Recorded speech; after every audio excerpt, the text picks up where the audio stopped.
Okay, so the next thing we want to talk about is we're going to extend slope a little bit, and we're going to talk about a formula that we can use to actually find the slope. So we could easily draw on a graph a big triangle and count the number of spaces and be able to figure out what the slope is. And we could even do it with this one. If we zoom into this graph, we could draw a triangle. So we're going our rise, we always do our rise or our run first. So in this case, we went positive, so we went up, and then we have our run, which goes over. And we could go through and we could count all these spaces, and we could count all the other spaces. And if we have a graph, sometimes that's the best way to find the slope because we can just count and we can figure it out. But sometimes we're not going to have a graph, and you'll notice that we have 2 points that were given here. And instead of counting, what we can do to figure out our rise and our run is we can just do some subtraction.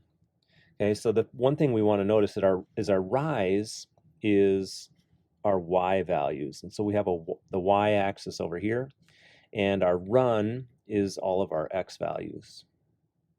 Okay, so if I'm looking at this, I can say, I know that points are x, y. So I know that in this case, my y value for this point 30, 15 is going to be 15. So I know that this one's 15.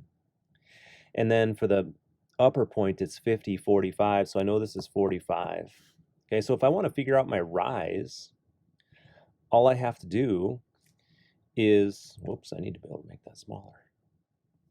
So for my rise, all I have to do is do 45 minus 15. Okay, and then for my run is my x values. And so in this case, the first x value is a 30, the second x value is 50, and I'm going to subtract 50 minus 30. Okay, and the one thing I want you to notice is that the first two numbers that I used to do the subtraction came from the point 50, 45, or came from that upper point. And then the second two numbers where I subtracted 15 and subtracted 30, they both came from the lower point. Okay, so you want to make sure that the numbers that you're putting into your formula match up. Okay, so the two on the left need to be from one point, and the two on the right need to be from the other point. If you're to flip that around, what's going to happen is the sign is going to be wrong on your slope. Okay, so let's look at a specific example. So the formula that we just kind of figured out for slope, and I'm going to throw something out there that's going to be a little bit weird. We use the letter M to identify slope, and the slope is just the y values subtracted on the top. And so I'm going to say y2 minus y1, and the 2 and the 1 just tell me that there's two different points. There's point 1 and there's point 2. And then on the bottom I do, that's not very pretty, x2 minus x1. Okay, so you notice the y2 and the x2 are on top of each other, the y1 and the x1 are on top of each other because they come from the same point. Okay, so if I take this set of points here, and I've got two different sets of points here, so we have two different problems where we want to find the slope. So the thing I just need to do is identify, all right, this is my x1, y1, x2, y2. And if I remember my slope, I just subtract the y values on top. So I have y2 minus y1. So I have 5 minus 3 on the top. And then for my x values, or my run, I have x2 minus x1, or 18 minus 12. And then all I have to do is simplify here. So I end up with 5 minus 3 is 2. 18 minus 12 is 6.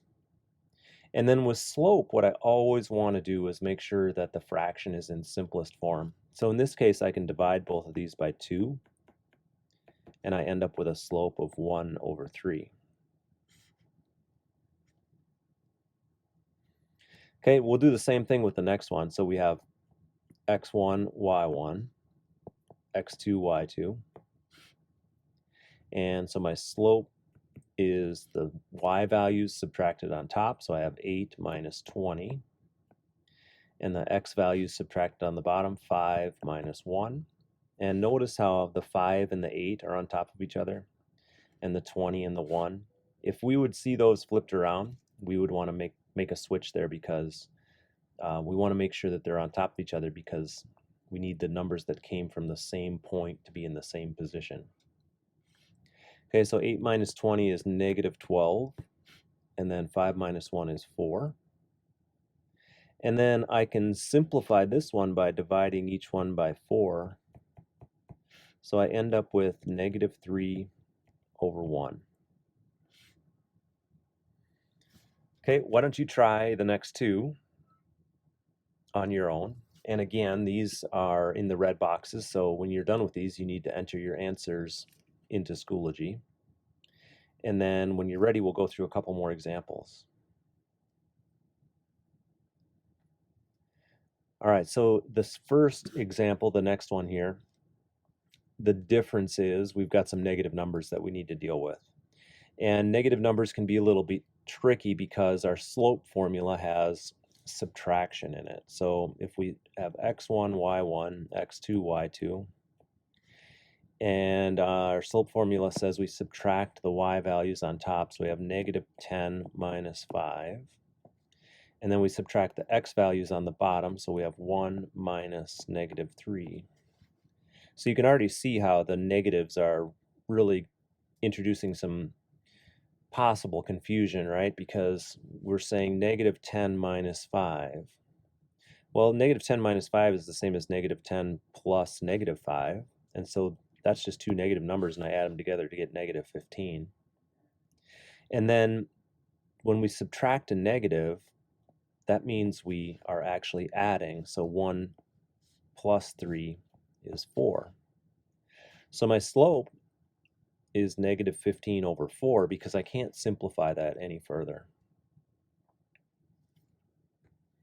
Okay, let's look at another one. So again, I'll label them x1, y1, x2, y2. And my slope is the y values subtracted on the top, so 40 minus negative 20. Notice how I'm using parentheses, and I did it on the previous example too. If you don't use parentheses, sometimes it's hard to see what's going on. So I use parentheses to put around a negative number when I'm subtracting it. And then same thing on the bottom, I'm going to do 2 minus negative 8. And I'm actually just going to rewrite these because they both become addition because I'm subtracting a negative. So we have 40 plus 20 and 2 plus 8.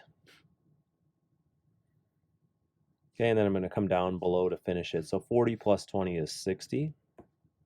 2 plus 8 is 10. And then I can divide both of these by 10.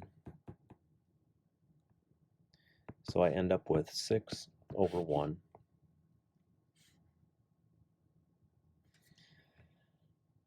All right, a couple more for you to try on your own. And when you're done with those, make sure you enter the 4 answers in Schoology.